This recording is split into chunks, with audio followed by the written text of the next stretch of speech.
크리스마스 이브 밤, 눈 내리는 대구의 낡은 집에서 한 노인의 손이 멈추지 않고 떨리고 있었습니다. 매매 계약서 위에 놓인 볼펜을 잡은 그 손은 마치 무언가 돌이킬 수 없는 일을 하고 있다는 것을 알고 있는 듯했습니다. 그녀의 아들은 조급하게 서명을 재촉했고 맞은편에 앉은 구매자는 한마디 말도 없이 그 떨리는 손을 한치의 흔들림도 없이 지켜보고 있었습니다. 서명이 끝나자 아들이 던진 한마디는 칼날보다 날카로웠습니다. 요양원이 더 낫다고요. 하지만 아무도 몰랐습니다. 그 계약서에는 단순한 집 매매 이상의 것이 숨겨져 있었다는 것을. 그리고 구매자가 그 집을 산 진짜 이유는 부동산 투자와는 전혀 관계가 없었다는 것을. 30년 동안 묻혀있던 비밀이 수면 위로 떠오르기 시작합니다. 한 여인의 침묵, 한 아이의 사라진 과거, 그리고 모든 것을 바꿀 낡은 카세트 테이프 하나, 진실이 밝혀지는 순간, 한 가족은 산산조각 날 것입니다. 하지만 그 파편 속에서 진짜 사랑의 의미를 발견하게 될 것입니다. 당신은 마지막 장면을 보고 나서 한동안 아무 말도 하지 못할 것입니다. 이 이야기가 마음에 와닿으셨다면 구독 버튼을 눌러주시고 좋아요로 응원해주세요. 그리고 댓글로 여러분이 어디에서 이 이야기를 듣고 계신지 알려주세요. 여러분의 반응 하나하나가 더 좋은 이야기를 만드는 힘이 됩니다. 크리스마스 이브 밤, 대구의 낡은 주택가에 가랑눈이 내리고 있었다. 하지만 최은실 할머니의 손끝은 추위 때문이 아니라 다른 이유로 떨리고 있었다. 그녀 앞에 놓인 두툼한 매매 계약서, 위로 볼펜이 떨어질 듯 말 듯 흔들리고 있었다. 어머니, 빨리 좀 서명하세요. 시간이 없어요. 아들 민준의 목소리는 차가웠다. 조급함과 짜증이 뒤섞인 마치 귀찮은 일을 빨리 끝내고 싶어하는 사람의 목소리였다. 은실은 고개를 들어 아들을 바라봤다. 그 눈빛에는 말로 표현할 수 없는 무언가가 담겨 있었다. 배신감? 슬픔? 아니면 오래전부터 예상했던 일에 대한 체념? 책상 건너편에 앉은 구매자는 말이 없었다. 40대 중반쯤으로 보이는 그 남자는 검은색 코트를 단정하게 입고 있었고 얼굴에는 어떤 표정도 없었다. 하지만 그의 눈은 은실의 손을 한치도 놓치지 않고 지켜보고 있었다. 마치 그 떨리는 손끝 하나하나가 중요한 의미를 담고 있다는 듯이 이 집은 은실이 젊은 시절 남편을 일찍 여의고 혼자서 삭바느질과 식당 설거지로 벌어들인 돈으로 조금씩 마련한 곳이었다. 벽지 한 장, 문고리 하나까지 모두 그녀의 땀과 눈물이 스며 있었다. 이 작은 부엌에서 아들의 도시락을 싸고 저 낡은 거실에서 아들이 대학 합격 소식을 들었을 때 함께 울었다. 어머니! 민준의 목소리가 더 높아졌다. 은실은 화들짝 놀라 다시 계약서를 내려다봤다. 서명란에 이름을 쓰려는데 글씨가 보이지 않았다. 눈물 때문인지 아니면 시력이 나빠서인지 알 수 없었다. 손은 계속 떨렸다. 볼펜 끝이 종이 위를 맴돌았지만 쉽게 내려앉지 못했다. 제가 도와드릴까요? 구매자가 처음으로 입을 열었다. 그의 목소리는 예상외로 부드러웠다. 하지만 그 부드러움 속에는 묘한 긴장감이 숨어 있었다. 마치 매우 중요한 순간을 기다려온 사람의 목소리 같았다. 아니요. 제가 쓸 수 있어요. 은실의 목소리는 떨렸다. 그녀는 깊게 숨을 들이쉬었다. 손목에 힘을 주려 했지만 떨림은 멈추지 않았다. 마치 몸 전체가 이 서명을 거부하는 것 같았다. 천천히, 정말 천천히 은실은 자신의 이름을 쓰기 시작했다. 최자의 첫 획이 삐뚤어졌다. 은자는 떨림 때문에 거의 알아볼 수 없을 정도였다. 실자를 쓸 때쯤 그녀의 눈에서 마침내 눈물 한 방울이 떨어져 종이 위에 작은 얼룩을 남겼다. 구매자는 그 장면을 한순간도 놓치지 않고 지켜봤다. 그의 오른손이 무의식적으로 주머니 속 무언가를 만지작거렸다. 작고 네모난 카세트 테이프 같은 물건이었다.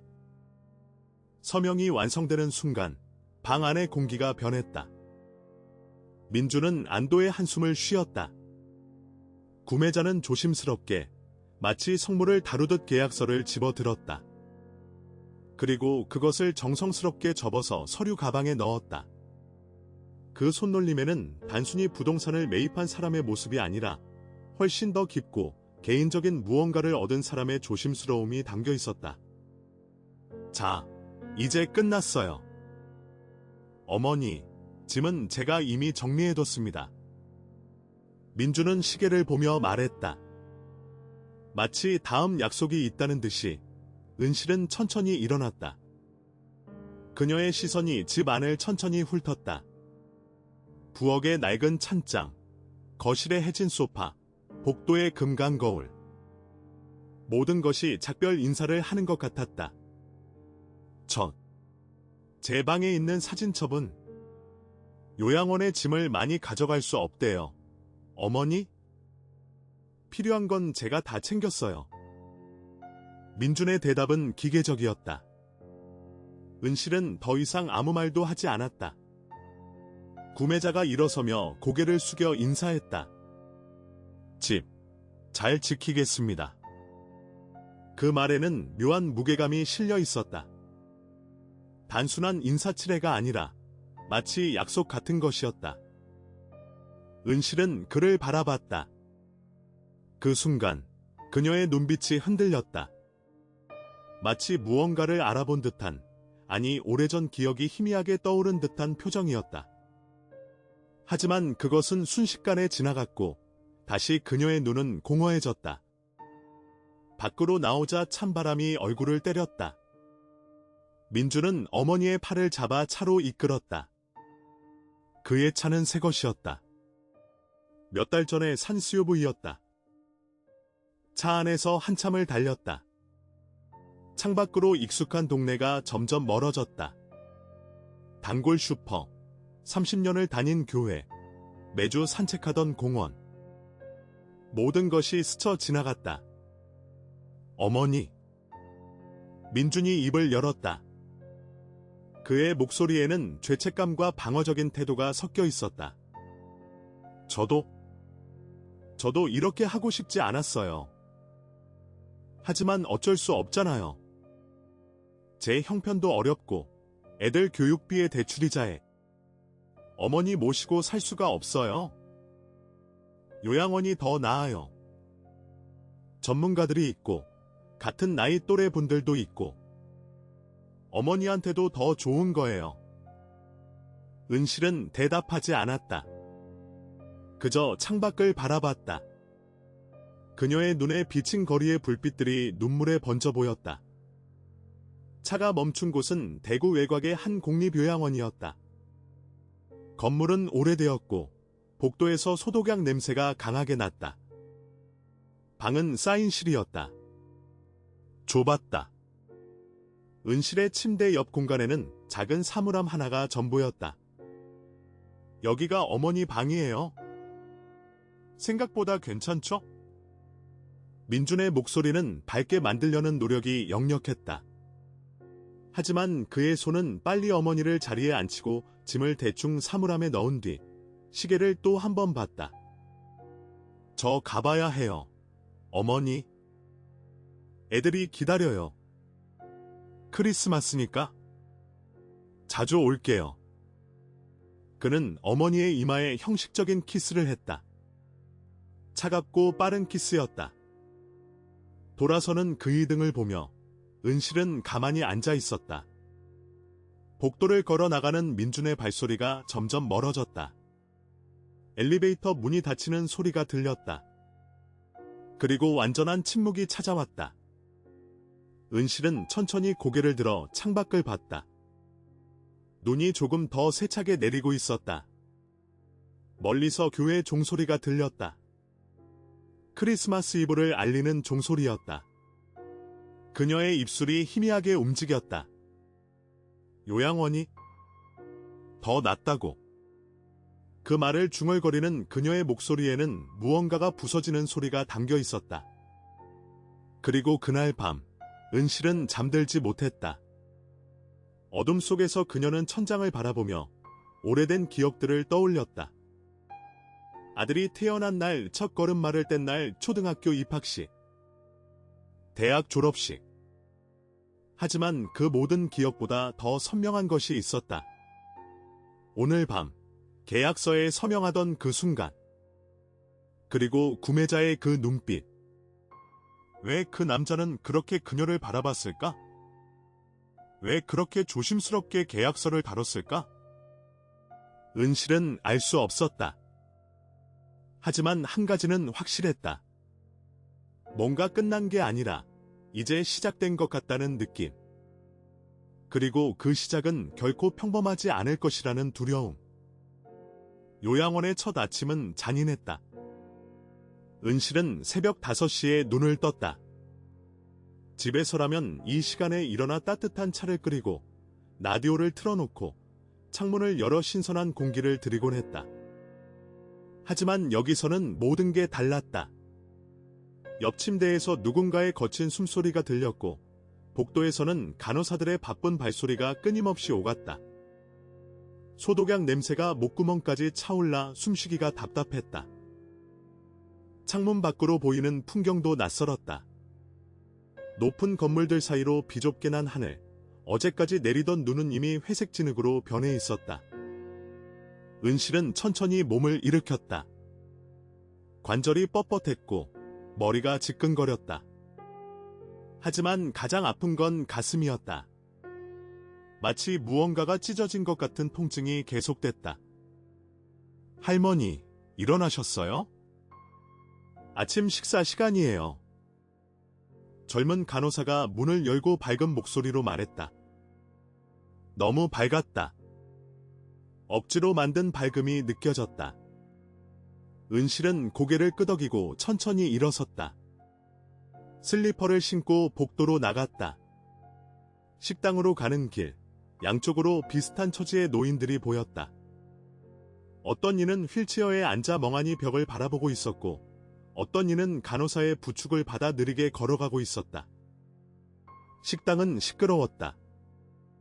수십 명의 노인들이 한꺼번에 모여 식사를 하는 소리, 그릇 부딪히는 소리, TV에서 나오는 아침 뉴스 소리가 뒤섞여 귀가 먹먹했다. 은실은 구석자리에 앉았다. 배식을 받았다. 미역국, 밥, 김치, 그리고 계란찜. 음식은 따뜻했지만 맛이 없었다. 아니, 입맛이 없었다. 몇 숟가락 뜨다가 그냥 숟가락을 내려놓았다. 할머니, 드셔야죠. 약 드실 시간이에요. 간호사가 다가와 말했다. 은실은 억지로 몇 숟가락 더 먹었다. 그리고 작은 종이컵에 담긴 약들을 받았다. 흰색, 분홍색, 노란색 알약들. 무엇을 위한 약인지도 모른 채 물과 함께 삼켰다. 그날, 그리고 그 다음 날, 그리고 또 그 다음 날 모든 날이 똑같았다. 아침에 일어나 식사하고, 약 먹고, TV 앞에 앉아 시간을 보내고, 점심 먹고, 낮잠 자고, 저녁 먹고, 다시 잠드는 것 아무도 찾아오지 않았다. 민주는 전화조차 하지 않았다. 그러던 어느 날, 은실과 같은 층에 사는 박 할머니가 말을 걸어왔다. 새로 오셨어요? 며칠 전에 보긴 했는데 인사를 못했네요. 박 할머니는 80대 초반으로 보였지만 정신은 또렷했다. 은실은 작게 고개를 끄덕였다. 아드님이 모셔다 드렸나 봐요? 그 질문에 은실의 얼굴이 굳었다. 박 할머니는 눈치를 챘는지 화제를 돌렸다. 여기 음식이 별로죠? 저도 처음엔 적응 못했어요. 근데 뭐, 시간 지나면 익숙해져요. 다 그래요. 하지만 은실은 익숙해지지 않았다. 오히려 시간이 갈수록 더 혼란스러워졌다. 밤에 자주 깨기 시작했다. 그리고 깰 때마다 이상한 꿈을 꾸었다. 어린아이가 오는 꿈, 누군가를 찾아 헤매는 꿈, 어두운 방에서 무언가를 숨기는 꿈. 어느 날 새벽, 은실은 또다시 꿈에서 깨어났다. 온몸이 땀으로 젖어 있었다. 심장이 빠르게 뛰었다. 그녀는 침대에 앉아 거친 숨을 몰아쉬었다. 준혁아! 준혁아! 그녀의 입에서 낮은 목소리가 흘러나왔다. 준혁. 그 이름은 낯설었다. 그녀의 아들 이름은 민준인데 왜 준혁이라는 이름을 부르고 있는 걸까? 할머니, 괜찮으세요? 야간 근무 간호사 정수아가 들어왔다. 은실의 이상한 모습을 눈치챈 것이다. 누구? 부르셨어요? 제가 들었는데. 은실은 멍하니 수아를 바라봤다. 그녀의 눈동자는 초점이 없었다. 마치 여기가 아닌 다른 곳, 다른 시간을 보고 있는 것 같았다. 준혁이 어디 갔어요? 수아는 은실의 차트를 확인했다. 치매 초기 진단, 가끔 창난 증세. 그녀는 조심스럽게 은실의 손을 잡았다. 할머니, 저 여기 있어요. 괜찮아요. 하지만 은실은 계속 중얼거렸다. 준혁이를 찾아야 해. 찾아야 한다고. 수아는 이 장면을 간호일지에 기록했다. 새벽 3시 22분, 최은실 환자 창난 증세. 준혁이라는 이름 반복적으로 호명. 진정제 투여 고려 필요. 한편 대구 시내의 한 아파트에서 민주는 크리스마스 다음 날부터 분주하게 움직이고 있었다. 집 매매 대금이 계좌로 입금되자 그는 곧바로 밀린 대출이자를 갚았다. 그리고 새 TV를 샀다. 아내가 원하던 안마의자도 주문했다. 아이들에게 비싼 선물도 사줬다. 여보, 이렇게 써도 돼요? 어머님 요양원비도 계속 나가야 하잖아요. 아내 지혜가 걱정스러운 얼굴로 물었다. 민주는 손을 저었다. 괜찮아. 공립이라 비용이 많이 안 들어. 이 정도는 써도 돼. 하지만 그의 목소리에는 확신이 없었다. 밤마다 그는 잠을 설쳤다. 이상한 불안감이 계속 따라다녔다. 어머니 생각이 나서가 아니었다. 뭔가 다른 것, 설명할 수 없는 불편함이었다. 동네 사람들이 물어올 때마다 그는 같은 말을 반복했다.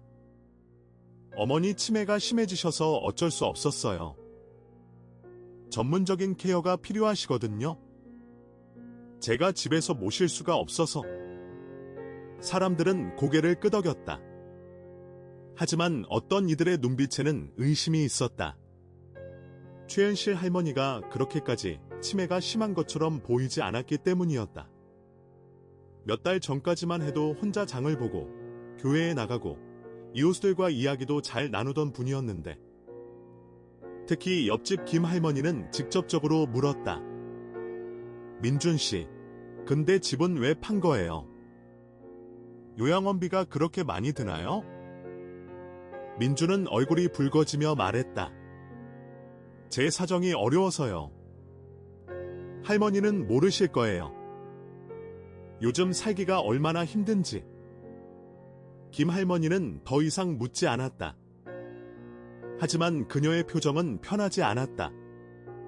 그리고 며칠 후 이상한 소문이 돌기 시작했다. 집을 산 사람이 이상하다는 것이었다. 이사를 오는 것도 아니고 가끔 혼자 와서 빈집에 들어가 몇 시간씩 있다가 나간다는 것이었다. 불도 켜지 않고 가구도 들여놓지 않는다고 했다. 그 사람 뭐하는 사람이래? 글쎄, 민준 씨도 잘 모르는 것 같던데.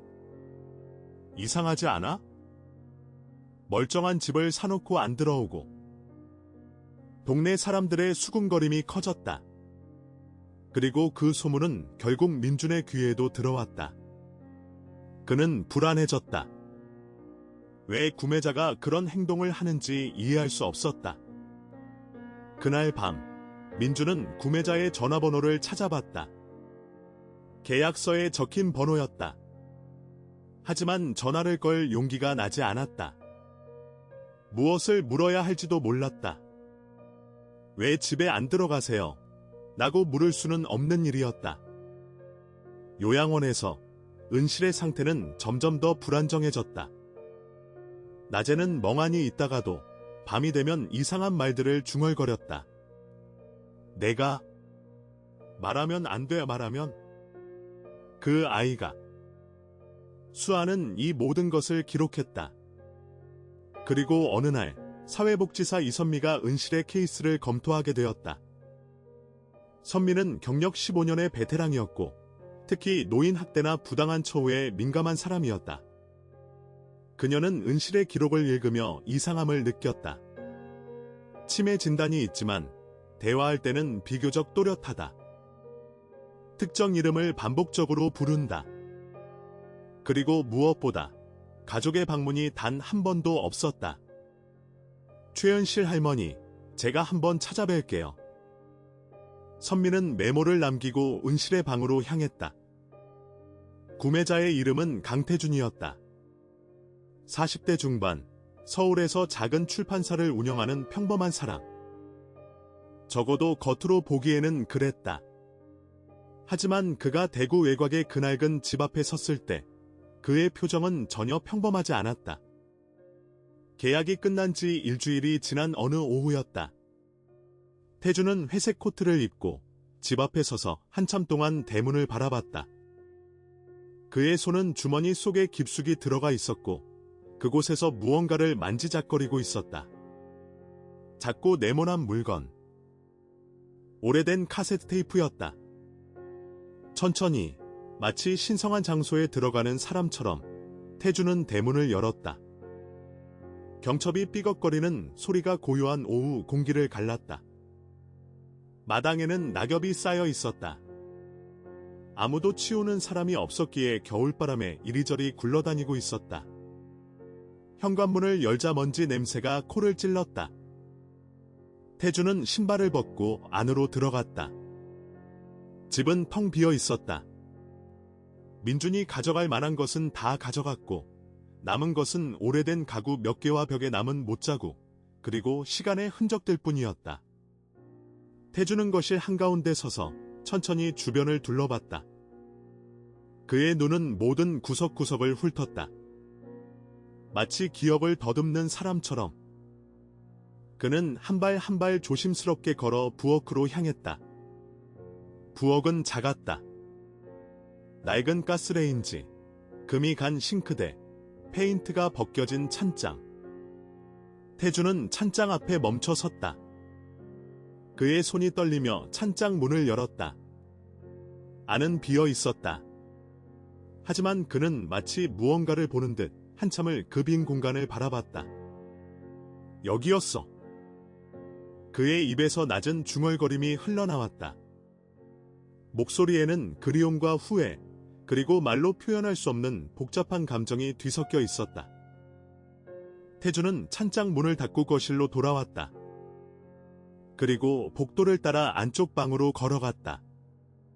첫 번째 방은 작은 침실이었다. 아마도 은실이 사용하던 방이었을 것이다. 방 안에는 오래된 옷장 하나만 덩그러니 남아 있었다. 태주는 방 한가운데 무릎을 꿇었다. 그리고 마룻바닥을 손으로 쓰다듬었다. 나무의 결을 따라 천천히 손을 움직였다. 그의 눈이 붉어졌다. 무언가가 목구멍까지 차올라 숨쉬기가 힘들었다. 죄송합니다.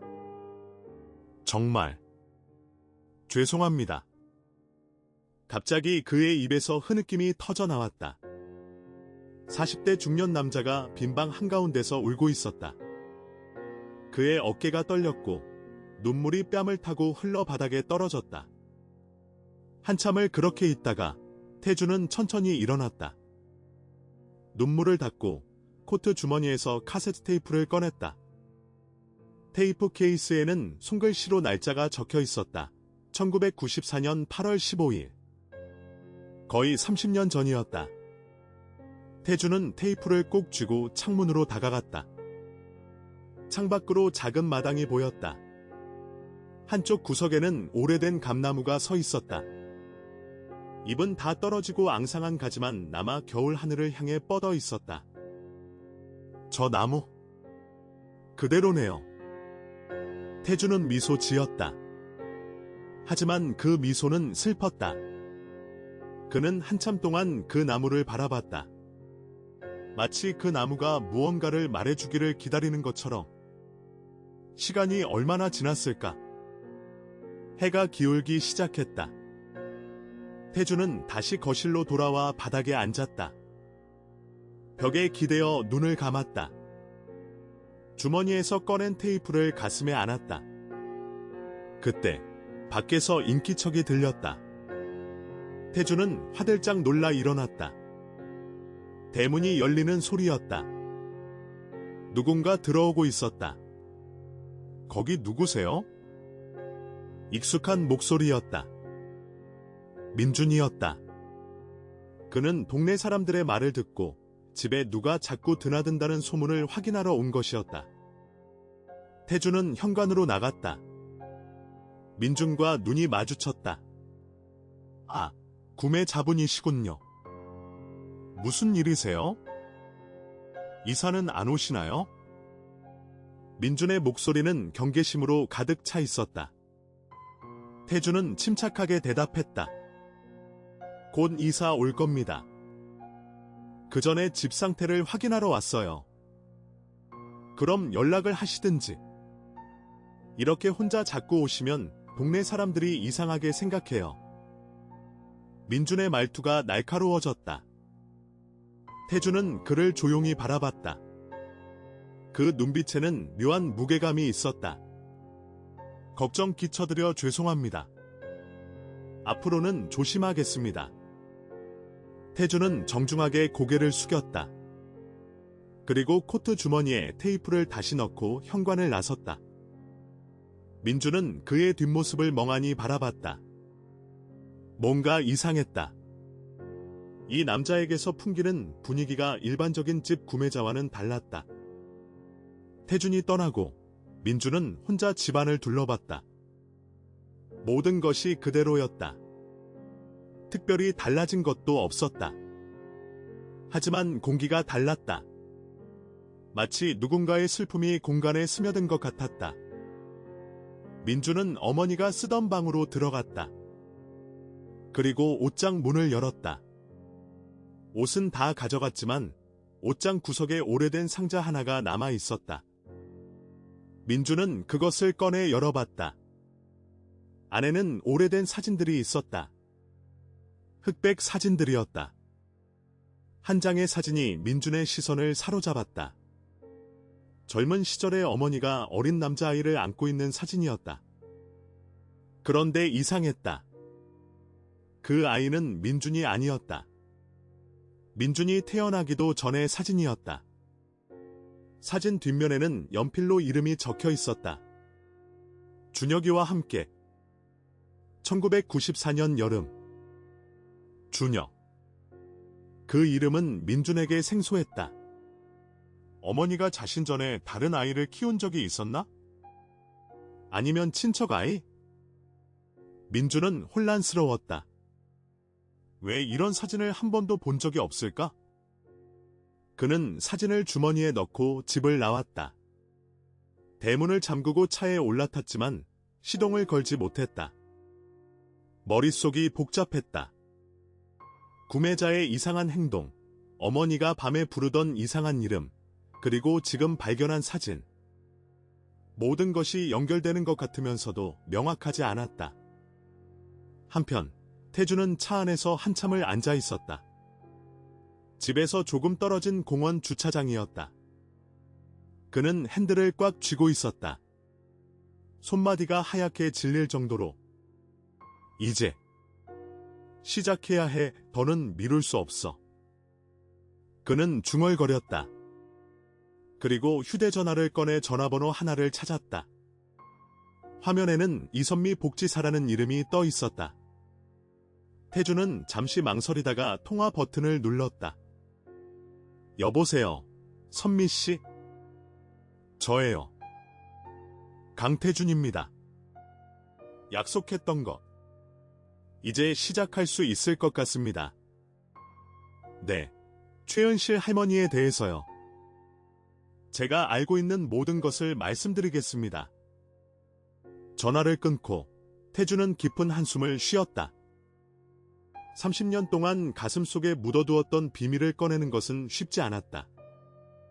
하지만 더 이상 숨길 수 없었다. 은실 할머니가 그렇게 버려진 채 생을 마감하도록 둘 수 없었다. 그날 밤, 태준은 호텔방에서 오래된 노트를 꺼냈다. 30년 전 일기였다. 그는 첫 페이지를 펼쳤다. 어린아이의 삐뚤빼뚤한 글씨가 보였다. 1994년 6월 1일, 오늘 아주머니 집에 왔다. 무섭다. 엄마가 보고 싶다. 태준은 그 글을 읽으며 눈을 감았다. 모든 것이 그때부터 시작되었다. 그리고 이제 그 시작의 끝을 맺을 시간이 왔다. 요양원의 밤은 길었다. 은실은 또다시 악몽에서 깨어났다. 이번에는 더 생생했다. 어린 소년이 울고 있었다. 그 아이의 얼굴이 점점 선명해졌다. 동그란 눈, 까만 머리, 그리고 무릎에 난 상처. 준혁아, 울지 마, 괜찮아. 아주머니가 지켜줄게. 은실은 침대에 앉아 떨리는 손으로 얼굴을 감쌌다. 기억이 돌아오고 있었다. 아니, 기억이 아니라 항상 거기 있었지만 깊이 묻어두었던 것들이 수면 위로 떠오르고 있었다. 마치 오래된 상자를 열면 먼지와 함께 쏟아지는 물건들처럼. 할머니, 또 잠을 못 주무셨어요? 간호사 정수아가 새벽 순찰을 돌다가 은실의 방에 들렀다. 그 아이의 엄마는 어려운 상황에 있었어요. 말할 수 없는 일이 있었고 아이를 잠시 맡아달라고 했어요. 몇 달만, 상황이 나아질 때까지만. 은실의 목소리가 떨렸다. 그런데 그 몇 달이 몇 년이 됐어요. 아이 엄마는 다시 나타나지 않았고 저는 그 아이를 키웠어요. 제 아들 민준이랑 함께요. 두 아이를 다 제 자식처럼 키웠어요. 선미는 놀라움을 감추지 못했다. 민준에게는 형제가 있었던 것이다. 그런데 어느 날 문제가 생겼어요. 은실의 목소리가 더욱 떨렸다. 준혁이의 진짜 신분이 밝혀질 뻔한 일이 있었어요. 그러면 그 아이가 위험해질 수 있었어요. 그 아이 엄마가 처했던 위험이 그 아이에게도 미칠 수 있었어요. 그래서 할머니께서는 침묵했어요. 아무에게도 말하지 않았어요.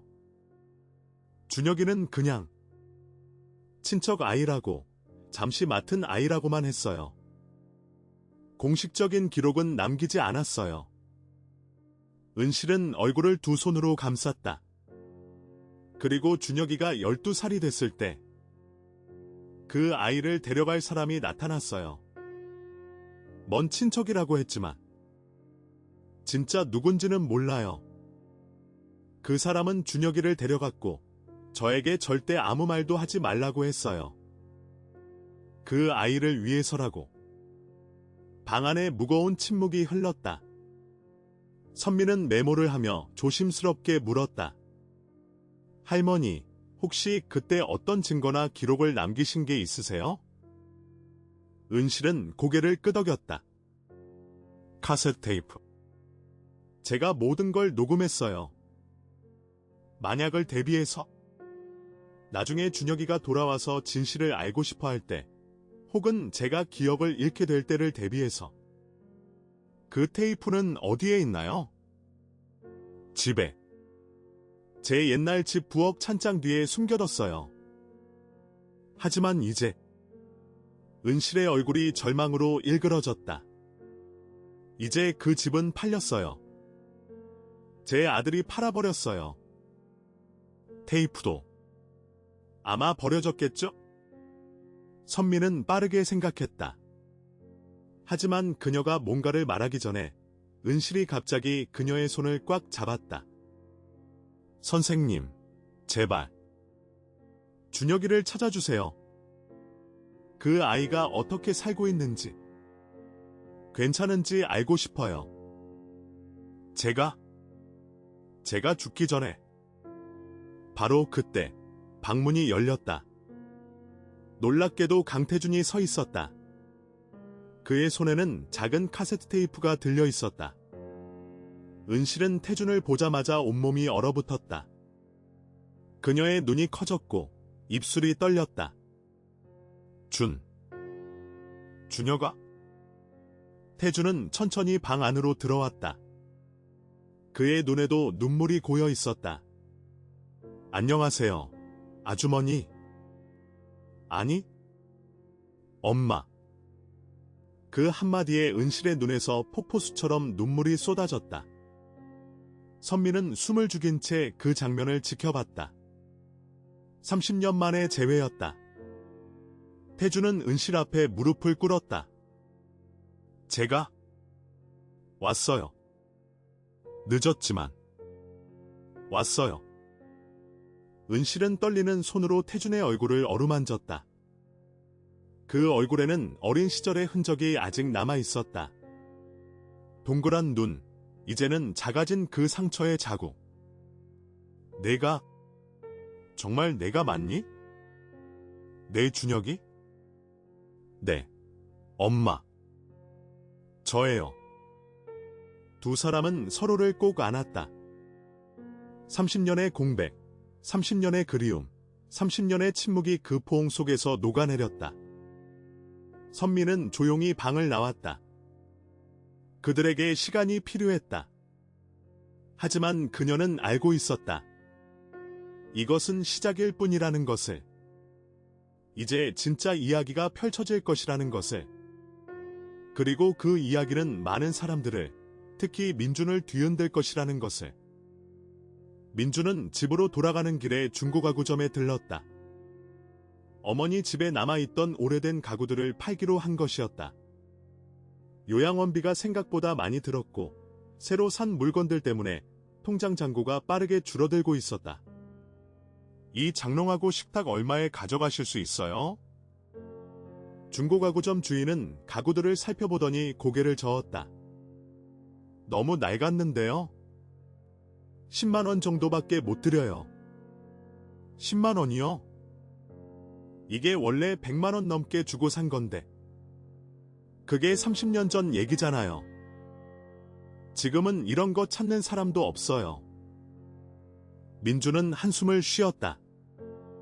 하지만 선택의 여지가 없었다. 그는 가구를 팔고 집으로 돌아왔다. 집에 도착하자 안에 지혜가 심각한 얼굴로 기다리고 있었다. 여보, 이것 좀 봐요. 지혜가 들고 있던 것은 매매 계약서였다. 민주는 이상하다는 표정으로 받아들었다. 이게 왜? 계약 끝난 거 아니에요? 뒷장 좀 봐요. 특약사항 있잖아요. 민주는 계약서를 넘겼다. 그리고 특약사항 난을 읽기 시작했다. 처음에는 평범한 내용들이었다. 하지만 마지막 조항에서 그의 얼굴이 굳어졌다. 본 계약의 매도인은 매수인에게 해당 부동산과 관련된 모든 역사적, 개인적 기록과 물품에 대한 소유권을 이전하는 것에 동의한다. 여기에는 집안에 남겨진 모든 문서, 녹음물, 사진 등이 포함되며 매수인은 이를 자유롭게 활용할 수 있는 권리를 가진다. 이게 무슨 뜻이에요? 지혜가 불안한 목소리로 물었다. 민준도 정확히 이해하지 못했다. 하지만 뭔가 불편한 느낌이 들었다. 글쎄, 보통 계약서에는 없는 조항인데.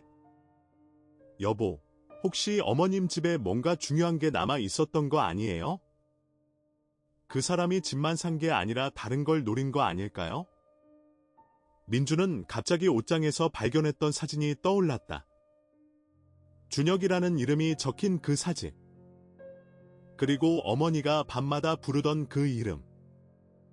모든 것이 연결되는 것 같았다. 당신, 나 잠깐 나갔다 올게요. 어디 가는데요? 저녁 먹어야죠. 급한 일이 생겼어요. 금방 올게요. 민주는 재킷을 집어들고 집을 나섰다. 그는 곧장 어머니의 옛집으로 향했다. 저녁 어스름이 내려앉고 있었고 거리는 조용했다. 집 앞에 도착했을 때 민주는 이상한 것을 발견했다. 집 안에 불이 켜져 있었다.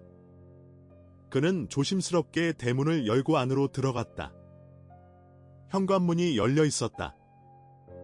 여기 누구 있어요? 민준의 목소리가 빈 집안에 울려 퍼졌다. 거실에서 인기척이 들렸다. 그리고 강태준이 나타났다. 그의 손에는 오래된 공책과 서류 뭉치가 들려 있었다. 민준 씨, 기다리고 있었습니다. 태준의 목소리는 차분했지만 그 속에는 단호함이 배어 있었다. 뭐 하는 거예요? 왜 제 어머니 물건들을 뒤지고 있는 거죠? 당신 어머니 물건이 아닙니다. 계약서에 명시된 대로 이제 이것들은 제 소유예요. 민주는 당황했다. 태준은 계속해서 말했다.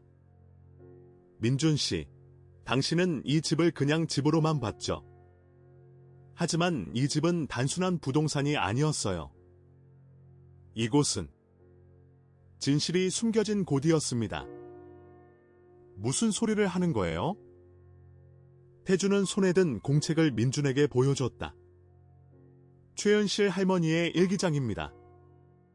그리고 이것. 그는 카세트 테이프를 꺼냈다. 이것은 당신이 절대 들어본 적 없는 이야기입니다. 당신 어머니가 30년 동안 지켜온 비밀이죠. 민준의 얼굴이 창백해졌다. 그게 뭔데요? 당신에게 형이 있었다는 사실 알고 있었나요? 그 말에 민준은 얼어붙었다. 형? 그는 외동아들이었다. 적어도 그렇게 알고 있었다. 무슨 말도 안 되는 소리를. 준혁. 강준혁. 제 이름입니다. 태준의 목소리가 떨렸다. 저는 7살부터 12살까지 5년 동안 이 집에서 살았어요. 당신 어머니가, 아니, 우리 어머니가 저를 키워주셨죠? 당신과 함께요. 당신은 그때 너무 어려서 기억하지 못하는 거예요. 겨우 2~3살이었으니까. 민준의 머릿속이 하얗게 변했다. 단편적인 기억들이 떠올랐다. 어렴풋이 누군가와 놀던 기억, 누군가의 손을 잡고 공원에 갔던 기억. 하지만 그것이 형이었다는 생각은 한 번도 해본 적이 없었다. 거짓말. 거짓말이죠? 어머니께 직접 물어보세요. 그런데 지금은 어려울 것 같네요. 어머니는 지금 요양원에서 30년 만에 저를 다시 만나 울고 계시니까요. 태준의 말에는 날카로운 비난이 섞여 있었다. 당신은 어머니를 버렸어요. 크리스마스 밤에. 집까지 팔아버리고. 그런데 아세요? 그 집은 단순히 어머니의 집이 아니었어요. 그것은 제 유일한 안식처였고 제가 사랑을 배운 곳이었어요. 그리고 그것을 지키기 위해 어머니가 얼마나 많은 것을 희생했는지. 민주는 벽에 기대어야 했다. 다리에 힘이 풀렸다. 왜 어머니는 말씀 안 하신 거예요? 보호하기 위해서였죠. 저를, 그리고 당신을. 당신이 알 필요 없는 무거운 짐을 지게 하고 싶지 않으셨던 거예요. 태준은 카세트 테이프를 책상 위에 놓았다. 이 안에 모든 진실이 담겨 있어요. 제가 누구인지, 왜 이 집에 왔는지, 그리고 어머니가 왜 침묵해야 했는지. 내일, 저는 이것을 사회복지사에게 넘길 겁니다. 그리고 필요하다면 언론에도 공개할 거예요. 왜 그러는 거예요? 민준의 목소리는 떨렸다. 왜냐하면 태준이 민준을 똑바로 바라봤다. 어머니가 당신에게 버림받은 채로 생을 마감하는 것을 두고 볼 수 없기 때문입니다. 어머니는 평생 남을 위해 희생하셨어요. 저를 위해, 당신을 위해, 모두를 위해. 이제는 누군가 어머니를 위해 나서야 할 때예요. 민준은 바닥에 주저앉았다. 모든 것이 무너지는 것 같았다. 그가 알고 있던 모든 것, 믿고 있던 모든 것이 거짓이었다.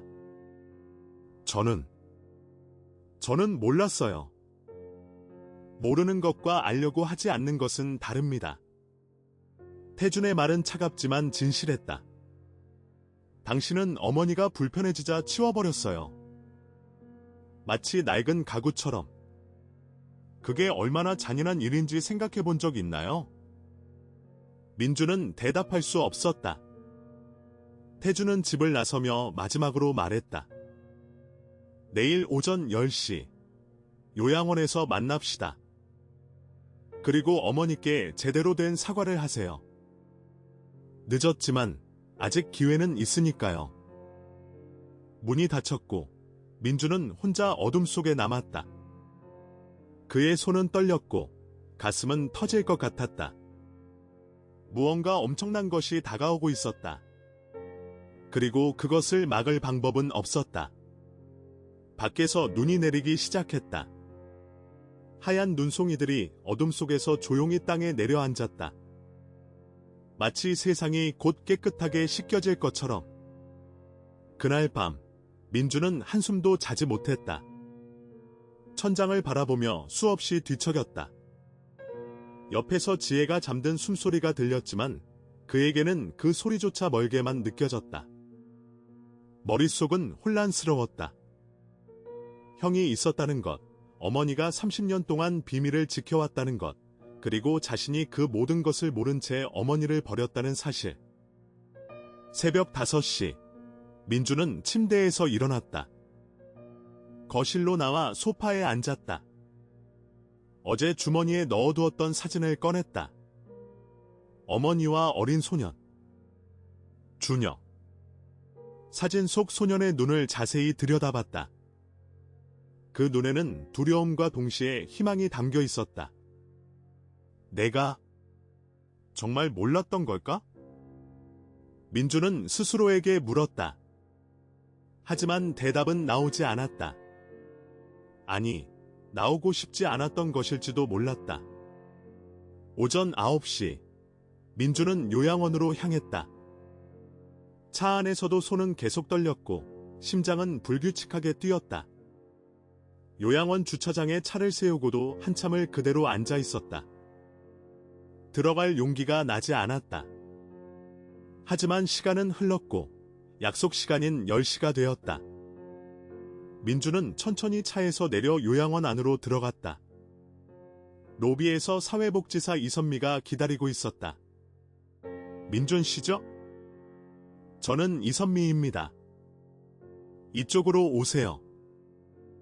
선미의 목소리는 부드러웠지만 눈빛은 날카로웠다. 그녀는 민준을 작은 상담실로 안내했다. 방 안에는 이미 강태준이 앉아 있었다. 그리고 책상 위에는 낡은 카세트 플레이어와 테이프가 놓여 있었다. 앉으세요. 선미가 말했다. 민준은 태준의 맞은편에 앉았다. 두 사람의 시선이 마주쳤다. 태준의 눈에는 복잡한 감정이 섞여 있었다. 원망, 슬픔, 그리고 묘하게도 연민. 민준 씨, 오늘 이 자리는 당신을 비난하기 위한 자리가 아닙니다. 선미가 먼저 입을 열었다. 하지만 당신이 알아야 할 진실이 있고 그것을 듣고 난 후에 당신이 어떤 선택을 할지는 당신의 몫입니다. 민주는 고개를 끄덕였다. 목이 말라서 말이 나오지 않았다. 태준이 테이프 플레이어를 작동시켰다. 처음에는 지직거리는 잡음만 들렸다. 그러다가 익숙한 목소리가 흘러나왔다. 어머니였다. 하지만 30년 전이 훨씬 젊고 힘있는 목소리였다. 1994년 8월 15일, 오늘 나는 이 녹음을 남깁니다. 혹시 모를 미래를 위해서, 준혁이를 위해서, 그리고 나를 위해서. 테이프 속 은실의 목소리는 떨리고 있었다. 준혁이는 제 아이가 아닙니다. 하지만 제 아이보다 더 소중한 존재가 되었습니다. 이 아이의 어머니는 말할 수 없는 상황에 처해 있었습니다. 그녀는 위험에서 벗어나기 위해 이 아이를 제게 맡겼습니다. 민준의 눈이 커졌다. 테이프는 계속되었다. 준혁이의 어머니는 중요한 증인이었습니다. 한 대기업의 불법 행위를 폭로하려던 내부 고발자였죠. 하지만 그녀는 위협을 받았고 결국 아이라도 지키기 위해 저를 찾아왔습니다. 선미와 민주는 숨을 죽이고 들었다. 태주는 눈을 감고 있었다. 이미 수십 번 들은 내용이었지만 들을 때마다 가슴이 아팠다. 저는 아무 말 없이 준혁이를 받아들였습니다. 그 아이는 너무나 무서워했고 밤마다 악몽에 시달렸습니다. 하지만 시간이 지나면서 이 집에 적응했고 민준이와 형제처럼 지냈습니다. 테이프에서 잠시 침묵이 흘렀다. 그리고 은실의 목소리가 다시 들렸을 때 그것은 울먹이고 있었다. 그런데 1999년 준혁이를 데려갈 사람이 왔습니다. 그는 준혁이 어머니의 친오빠라고 했습니다. 준혁이 어머니는 이미 세상을 떠났다고 했습니다. 교통사고였다고. 하지만 저는 그것이 사고가 아니었을 거라고 생각합니다. 민준의 얼굴이 창백해졌다. 그 남자는 제게 부탁했습니다. 아니, 경고했습니다. 준혁이에 대해 절대 아무 말도 하지 말라고. 공식 기록에도 남기지 말라고. 준혁이의 안전을 위해서라고.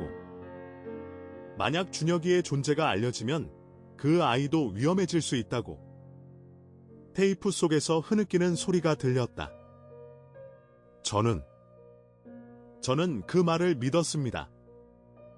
그래서 침묵했습니다. 준혁이가 떠나는 날, 저는 그 아이를 안아주지도 못했습니다. 그냥 멀리서 바라만 봤습니다. 12살 아이가 낯선 남자를 따라 사라지는 것을. 방 안의 공기가 무거워졌다. 선미의 눈에도 눈물이 맺혔다. 만약 누군가 이 녹음을 듣고 있다면 그것은 아마 제가 이미 기억을 잃었거나 아니면 이 세상을 떠난 후일 것입니다. 준혁아, 만약 내가 이것을 듣는다면 알아줬으면 좋겠구나. 엄마가 너를 사랑했다는 것을. 그리고 너를 보내야 했던 것이 엄마 인생에서 가장 힘든 일이었다는 것을. 테이프가 끝났다. 지직거리는 소리만 남았다. 태준이 플레이어를 껐다. 방 안에는 무거운 침묵만 흘렀다. 민주는 두 손으로 얼굴을 감쌌다. 눈물이 손가락 사이로 흘러내렸다. 저는 정말 몰랐어요. 알았다고 해서 뭐가 달라졌을까요? 태준의 목소리는 조용했지만 날카로웠다. 어머니는 평생 남을 위해 희생하셨어요. 저를 위해, 당신을 위해. 하지만 당신은 어머니가 불편해지자마자 내쳐버렸잖아요. 저도 어려웠어요. 빚도 많고, 애들 키우기도 힘들고. 그건 변명이에요. 태준이 끊었다. 모두가 어렵습니다. 하지만 모두가 부모를 버리지는 않아요. 특히 크리스마스 밤에 집까지 팔아버리면서. 민주는 고개를 들 수 없었다. 태주는 계속했다. 어머니는 제가 안전하게 자랄 수 있도록 30년 동안 침묵을 지키셨어요. 그 무게가 얼마나 무거웠을지 상상이나 할 수 있나요? 매일 밤, 혹시 내가 위험한 건 아닐까, 내가 잘못된 선택을 한 건 아닐까 고민하셨을 거예요. 선미가 조심스럽게 끼어들었다. 태준 씨, 이제 어머님을 만나러 가는 게 어떨까요? 어머님이 기다리고 계실 거예요. 태준은 고개를 끄덕였다. 그는 일어서며 민준을 바라봤다. 민준 씨, 당신에게 한 가지만 물을게요. 어머니를 다시 집으로 모실 생각이 있나요? 민준은 입술을 깨물었다. 대답하고 싶었지만 솔직해져야 했다. 저는 대답하지 않아도 알겠네요. 태주는 씁쓸하게 웃었다. 괜찮아요. 저도 기대하지 않았어요.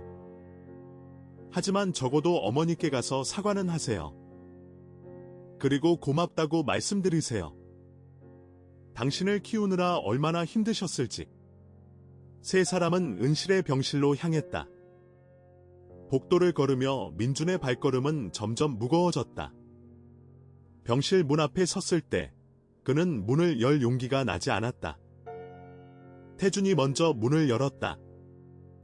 은실은 창가에 앉아 있었다. 그녀는 태준을 보고 미소 지었다.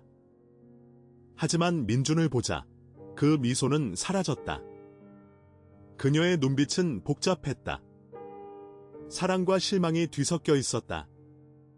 어머니, 민준이 떨리는 목소리로 말했다. 은실은 대답하지 않았다. 그저 조용히 아들을 바라볼 뿐이었다. 그 침묵이 어떤 말보다 더 무거웠다. 병실의 침묵은 견딜 수 없을 만큼 무거웠다. 민준은 어머니 앞에 서서 아무 말도 할 수 없었다. 은실은 창밖을 바라보고 있었다. 그녀의 얼굴에는 눈물 자국이 말라 있었고 눈은 피곤해 보였다. 어머니, 민준이 겨우 입을 열었다. 하지만 은실은 여전히 그를 보지 않았다. 말씀드릴 게 많아요. 제가 몰랐던 것들이. 몰랐다고 해서 용서가 되는 건 아니야. 은실의 목소리가 흘러나왔다. 차갑고 지쳐 있었다. 너는 묻지도 않았어. 내가 왜 밤마다 울었는지, 왜 가끔 다른 이름을 불렀는지. 관심이 없었지. 불편하니까. 민준의 가슴에 비수가 꽂히는 것 같았다. 제가 잘못했어요. 정말 잘못했어요. 미안하다는 말은 쉽지. 은실이 천천히 고개를 돌려 아들을 바라봤다.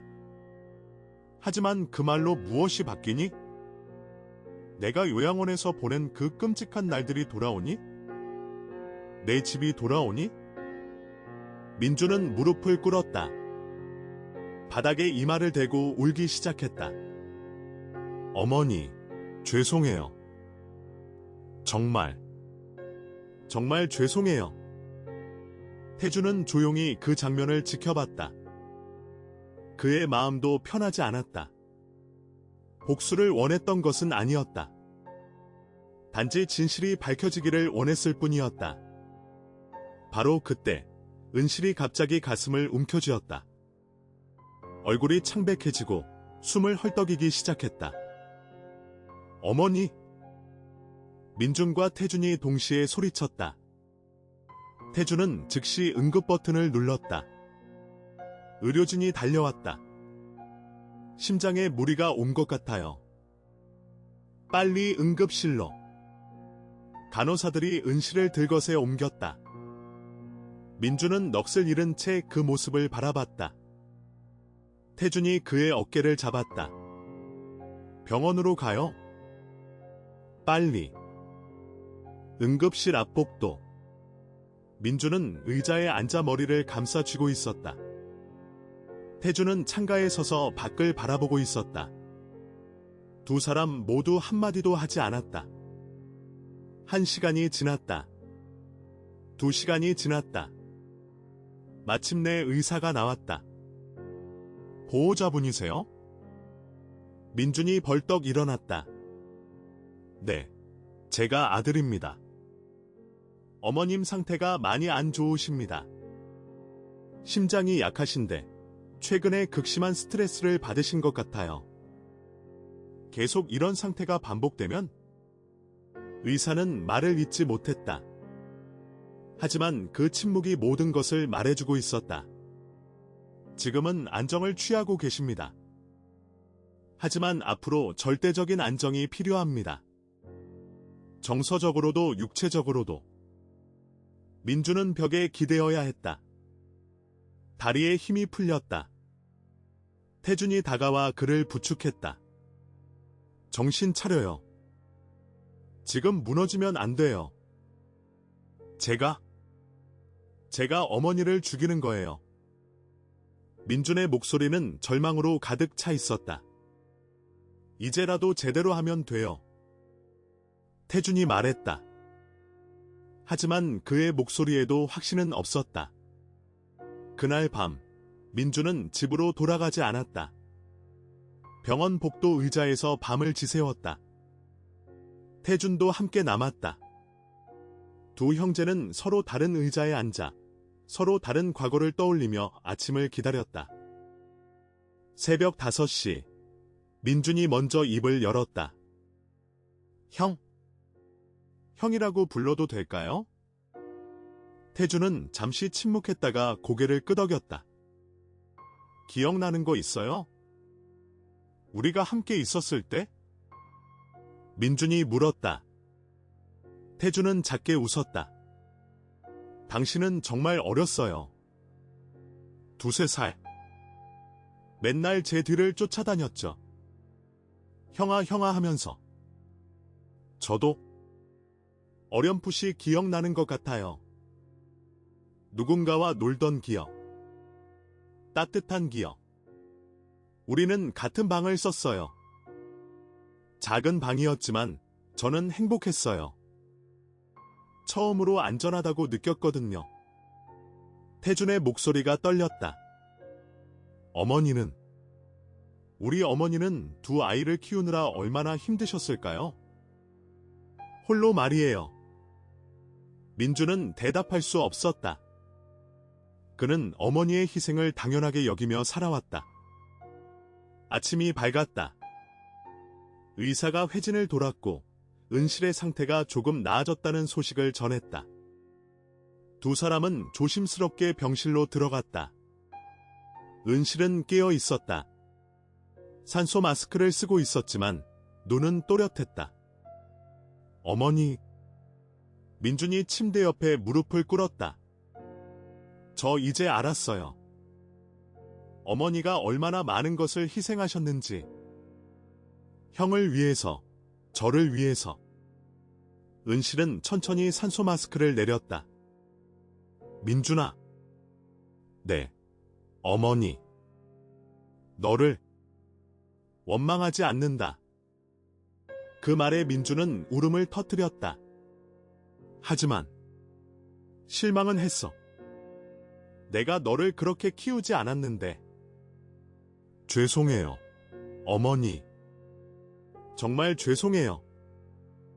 은실은 떨리는 손으로 민준의 머리를 쓰다듬었다. 이제 제대로 하거라. 내 아이들에게는 좋은 아버지가 되어줘. 나처럼 외롭게 늙지 않도록. 태준이 다가왔다. 은실은 그의 손을 잡았다. 준혁아, 내가 돌아와줘서 고마워. 엄마, 저 이제 안 떠나요. 곁에 있을게요. 은실은 미소 지었다. 그 미소는 30년 만에 처음으로 평화로워 보였다. 그날 오후, 이선미가 병실을 찾았다. 그녀의 손에는 서류가 들려 있었다. 태준 씨, 말씀드린 그 일. 진행해도 될까요? 태주는 은실을 바라봤다. 은실은 고개를 끄덕였다. 무슨 일이에요? 민준이 물었다. 태준이 대답했다. 제가 동네 이웃에 어머니의 이야기를 전하려고 해요. 녹음 테이프를 공개할 거예요. 왜요? 사람들이 알아야 하니까요. 어머니가 어떤 분이셨는지. 그리고 태준은 민준을 똑바로 바라봤다. 사람들이 당신이 무엇을 했는지도 알아야 하니까요. 민준의 얼굴이 창백해졌다. 그럼 제가 동네에서 수치를 당하게 될 거예요. 네. 태준의 목소리는 단호했다. 하지만 그것이 당신이 치러야 할 대가예요. 어머니가 30년 동안 짊어진 무게에 비하면 아무것도 아니지만 민준은 아무 말도 할 수 없었다. 이선미가 조심스럽게 물었다.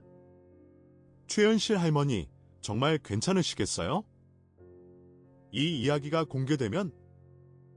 괜찮아요. 은실이 말했다. 이제는 숨기고 싶지 않아요.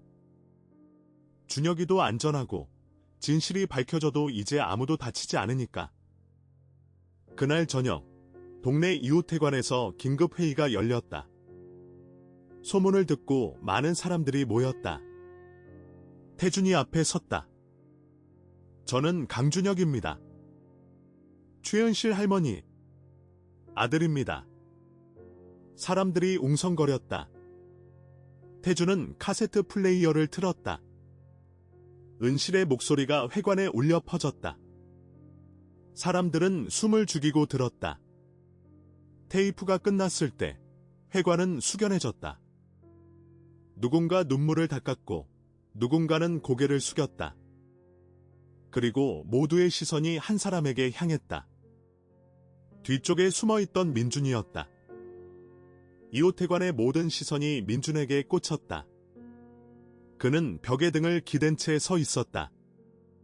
도망치고 싶었다. 하지만 다리가 움직이지 않았다. 옆집 김 할머니가 먼저 입을 열었다. 민준 씨, 이게 정말이에요? 그녀의 목소리에는 실망과 분노가 섞여 있었다. 어머님을 그렇게 크리스마스 밤에? 다른 사람들도 웅성거리기 시작했다. 누군가는 고개를 저었고 누군가는 혀를 찼다. 민준은 그 모든 시선을 견딜 수 없었다. 하지만 태준이 손을 들어 사람들을 조용히 시켰다. 여러분, 저는 민준 씨를 벌하기 위해 이 자리를 만든 게 아닙니다. 태준의 목소리는 차분했다. 저는 단지 진실을 알리고 싶었어요. 최은실 할머니가 어떤 분이셨는지, 그분이 얼마나 많은 것을 희생하셨는지. 그는 잠시 숨을 고르고 계속했다. 할머니는 저를 지키기 위해 30년 동안 침묵하셨어요. 당신의 친아들만 키우시는 것도 힘드셨을 텐데 낯선 아이까지 받아들이고 사랑으로 키우셨습니다. 회관이 다시 숙연해졌다. 그런 분이 늙고 불편해졌다는 이유로 버려졌습니다. 크리스마스 밤에 가족이 함께 있어야 할 그날에 태준의 목소리가 떨렸다. 저는 이것이 옳지 않다고 생각했습니다. 그래서 집을 샀어요. 할머니의 집을. 그것이 팔리는 것을 막을 수 없었지만 적어도 제가 지킬 수는 있었으니까요. 사람들은 태준을 바라봤다. 그의 눈에는 눈물이 고여 있었다. 하지만 이제 저는 결정했어요. 그 집을 할머니께 돌려드리지는 않을 거예요. 사람들이 놀라서 수군거렸다. 태준은 계속했다. 대신 그 집을 지역 공동체에 기부하려고 합니다. 독거노인들을 위한 작은 쉼터로 만들 거예요. 최은실 할머니의 이름으로요. 회관이 박수 소리로 가득 찼다. 민주는 그 박수 소리를 들으며 더욱 고개를 숙였다. 자신이 팔아버린 집이 어머니를 버리며 손에 넣은 돈이 이렇게 의미 있는 일에 쓰일 것이라는 사실이 그를 부끄럽게 만들었다. 회의가 끝난 후 민주는 혼자 밖으로 나왔다. 추운 겨울바람이 얼굴을 때렸다. 그는 주차장에 서서 하늘을 올려다봤다. 별이 보이지 않았다.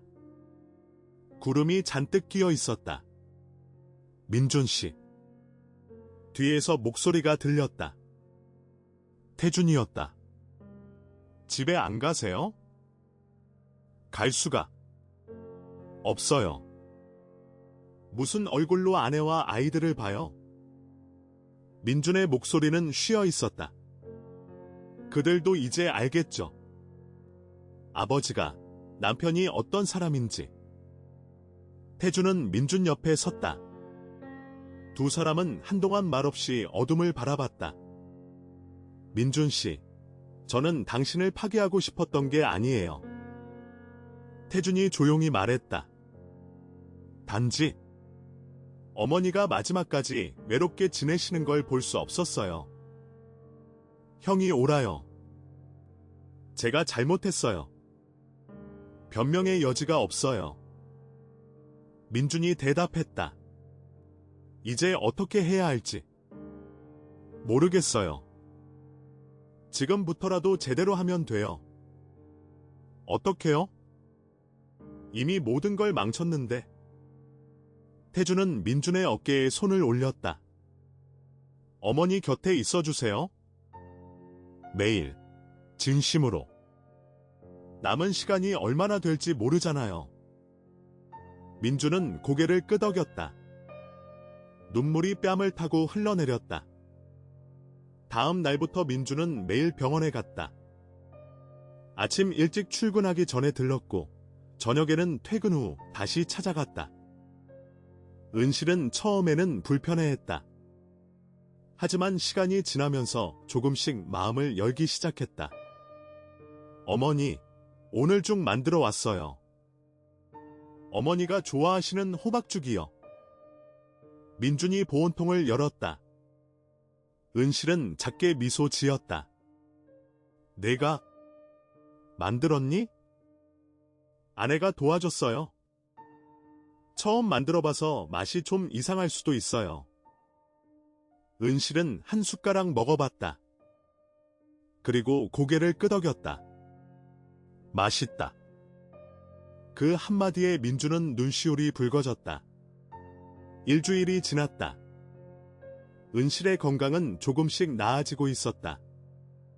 어느 날 오후, 태준이 병실을 찾았을 때 민준도 거기 있었다. 두 형제는 어머니 침대 양쪽에 앉아 있었다. 이렇게 보니 정말 형제 같네요. 은실이 말했다. 그녀의 목소리는 따뜻했다. 엄마, 우리 원래 형제였잖아요. 태준이 웃으며 말했다. 그러게. 내 두 아들. 은실은 두 사람의 손을 각각 잡았다. 준혁아, 민준아. 엄마가 미안하다. 어머니, 왜 미안하세요? 민준이 물었다. 너희에게 완벽한 엄마가 되지 못해서. 준혁이에게는 진짜 엄마가 되어주지 못했고, 민준이에게는 다른 아이를 돌본다고 소홀했을 수도 있어서. 엄마. 태준이 손을 꽉 쥐었다.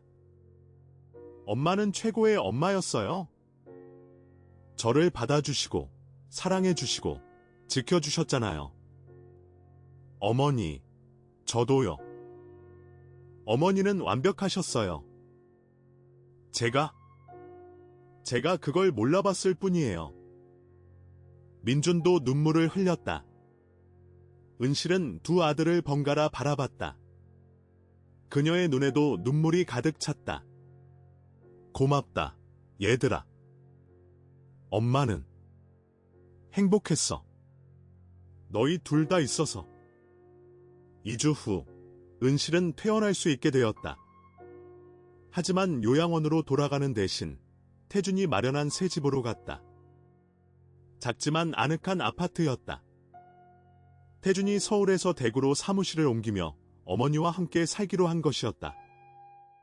형, 제가 모셔야 하는 거 아니에요? 민준이 조심스럽게 물었다. 태준은 고개를 저었다. 당신은 당신 가족을 돌보세요. 어머니는 제가 모실게요. 그게 제가 해야 할 일이에요. 하지만 민준 씨, 괜찮아요. 당신은 자주 찾아오세요. 그것만으로도 충분해요. 민준은 고개를 숙였다. 고마움과 미안함이 뒤섞였다. 한 달이 지났다. 어느 일요일 오후, 민준은 아내와 아이들을 데리고 어머니 집을 찾았다. 아이들은 할머니를 보자 달려가 안겼다. 할머니, 보고 싶었어요. 우리 강아지들, 할머니도 보고 싶었단다. 은실은 손주들을 안으며 행복한 미소를 지었다. 지혜는 조심스럽게 은실에게 다가가 인사했다. 어머님, 죄송해요. 제가 남편을 제대로 못 말렸어요. 아니야, 며느리. 내 잘못이 아니야. 은실은 지혜의 손을 잡았다. 이제 우리 다 같이 행복하게 지내자. 저녁 식사는 모두 함께 했다. 태준이 요리를 하고 민준이 설거지를 도왔다. 은실은 손주들과 놀아주고 지혜는 후식을 준비했다. 평범하지만 따뜻한 저녁이었다. 식사 후 모두 거실에 둘러앉았다. 은실이 오래된 앨범을 꺼냈다. 얘들아, 할머니가 옛날 사진 보여줄게. 아이들이 신나서 할머니 옆에 모였다. 은실은 사진 한 장 한 장을 넘기며 이야기를 들려줬다. 어린 민준의 사진, 그리고 어린 태준의 사진. 이게 너희 아빠야. 그리고 이게 작은 할아버지. 와, 아빠랑 작은 할아버지가 같이 있어요. 민준과 태준은 그 사진을 보며 미소 지었다. 잊고 있었던 시간들. 하지만 사진 속에는 분명히 남아 있었다. 밤이 깊어갔다. 민준 가족이 돌아갈 시간이었다. 현관에서 은실은 민준을 꼭 안아줬다. 민준아, 엄마 널 사랑한다. 저도 사랑해요. 어머니. 그리고 정말 죄송해요. 이제 그만. 다 지난 일이야. 앞으로 잘하면 돼. 민준은 고개를 끄덕이고 집을 나섰다. 차 안에서 지혜가 물었다. 여보, 괜찮아요? 응, 이제 괜찮을 것 같아. 민준은 처음으로 평화로운 표정을 지었다.